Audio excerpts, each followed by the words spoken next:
और भाइयों, हमें गर्व है,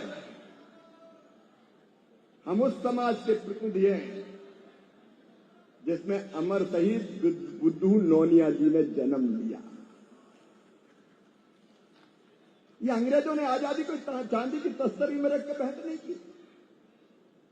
हजारों क्रांतिकारी हंसते हंसते फांसी के फंदों पर झूल गए थे। कई ने खोल दिए थे अपने सीने अंग्रेजी संगीनों के सामने और अपने गर्म गाढ़े और लाल खून से भारत भूमि को पवित्र किया था। कई ने अपनी पूरी जिंदगी और जवानी अंडमान और निकोबार के जेलों में कोलू और चक्की पीसते हुए गुजार दी थी।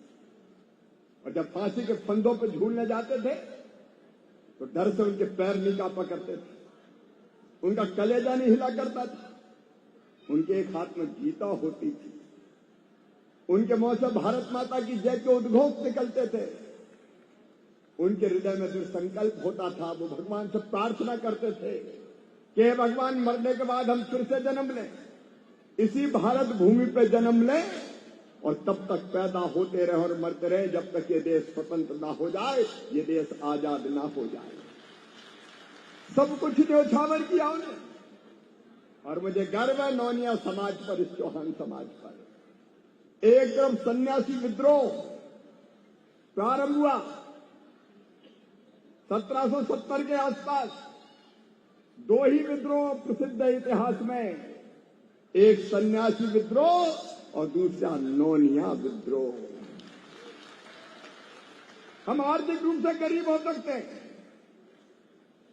लेकिन देश की आन बान और शान का जब मौका आता है, ये नोनिया समाज जान की बाजी लगा देता है। और जो नोनिया विद्रोह अंग्रेजों को खदेड़ने के लिए, अमर शहीद बुद्धू नोनिया जी, गांधी जी ने आह्वान किया, उस आह्वान पर निकल पड़े नमक बनाने वाले इस समाज के प्रतिनिधि। और नमक से सोरा भी बनता था, जिससे बारूद बनती थी, उस पर कब्जा कर लिया था अंग्रेजों ने। और ये विद्रोह प्रारंभ हुआ था जब उन्होंने नमक सत्याग्रह किया, नमक बनाया और बना के बांट रहे थे, तभी धोखे से उनको गिरफ्तार करके खोलते हुए कढ़ाओं में जिसमें नमक बनता था उनको डाल दिया गया।